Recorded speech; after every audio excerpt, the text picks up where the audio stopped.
Salut à toutes et à tous et bienvenue, j'espère que vous allez bien, que vous avez passé de bonnes vacances et que vous avez bien lu. Moi ça fait un petit moment que je suis pas venue sur la chaîne, je suis désolée mais en fait j'ai eu un problème de webcam qui maintenant est résolu donc je peux de nouveau venir vous parler de mes lectures. Et je le fais aujourd'hui avec le livre de Fiona Barton, La coupure, qui paraîtra le 13 septembre prochain aux éditions Fleuve. Donc cet auteur avait déjà écrit un livre qui s'appelle La Veuve, que je n'ai pas lu, mais du coup que je compte découvrir, puisque j'ai beaucoup aimé ce livre. Alors, avant de vous donner mon avis, comme d'habitude, je vais vraiment vous parler de l'histoire, du résumé de ce livre. Tout commence quand il y a quelques lignes en bas d'une brève qui vont révéler la découverte du corps d'un bébé sur un chantier dans la banlieue de Londres. Et la plupart des lecteurs, en fait, puisque cet article est tellement en bas de page à la fin du journal, il y a beaucoup de personnes qui vont passer à côté, sauf trois femmes. La première, c'est Angela. Et à travers cette révélation, forcément, ça va faire ressurgir en elle une épreuve très très douloureuse, puisque 40 ans auparavant, il y a une personne qui lui a enlevé son bébé à la maternité. Et depuis, bah, forcément, comme n'importe quelle maman à qui ce drame pourrait arriver, elle cherche des réponses.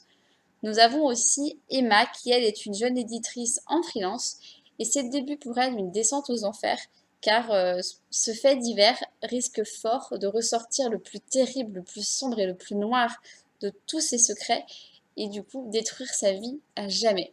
Et la troisième femme, c'est Kate, une journaliste qui est toujours à l'affût de la moindre bonne story qu'elle peut trouver là où elle peut, et en fait, elle flaire ici, elle se dit, bon bah alors là par contre, j'ai passé des nuits blanches, mais c'est une affaire qu'il faut que je suive. Voilà. Donc nous avons ces trois femmes. Après, est-ce que toutes les histoires sont bonnes à publier? Ce n'est pas sûr. Et encore moins quand elles font ressurgir des vérités que personne ne veut connaître. Voilà, là je vous ai vraiment parlé de la quatrième de couve. Maintenant, en ce qui concerne mon avis, j'ai adoré, j'ai vraiment passé un super moment de lecture. J'ai tout de suite été comment dire, très intriguée par le personnage de Emma parce que c'est le seul personnage qui nous parle à la première personne. Et puis, elle met en avant tout de suite un secret. Donc, on a envie d'en savoir plus. On veut savoir le lien avec cette histoire. Et voilà, tout est très bien orchestré. L'auteur, elle nous manipule vraiment, mais avec brio. Alors, j'ai vu venir le switch de fin, mais vers la page 430, et il en fait... Pardon. Il en fait pas loin de 480, je crois. Vous voyez, quand on voit venir en page 430. Mais d'un autre côté, j'étais pas du tout déçue d'avoir vu ce switch venir. Au contraire, je me suis dit, yes, je le savais, je l'avais dit, j'étais trop contente. C'est très bien trouvé, fallait penser à cette histoire. Après, j'ai quand même, il faut le dire aussi, un petit point négatif sur ce livre. Pour moi, c'est la fin. Il y a un petit truc qui me semble improbable. Alors, ça m'a absolument pas gâché mon plaisir de lecture, puisque quand il a fallu que je donne une note sur mon groupe, j'ai quand même donné un 9 sur 10. Donc bon, 9 sur 10, c'est une très bonne note. Mais voilà, il y a ce petit élément de la fin où je me suis dit, mais ça me semble improbable.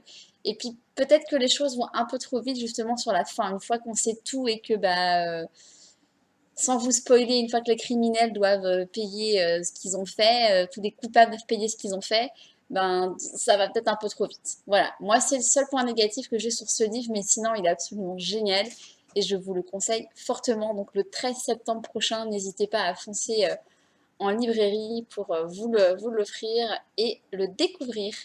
Voilà, et bien ce sera tout pour aujourd'hui. Comme d'habitude, je vais vous inviter à likez ma vidéo en appuyant sur le petit pouce vers le haut, à vous abonner à ma chaîne si le cœur vous en dit et à partager ma vidéo autour de vous. Je reviendrai très vite avec un livre de Slocombe, l'affaire Léon Sadorsky. J'ai commencé, ça a l'air d'être du lourd, ça a l'air d'être très très dur. Donc voilà, je viens vous en reparler dès que je l'ai terminé. Et en attendant, je vous souhaite à toutes et à tous de bonnes lectures et bon courage pour la rentrée pour ceux qui n'ont pas encore repris le chemin du travail. Salut!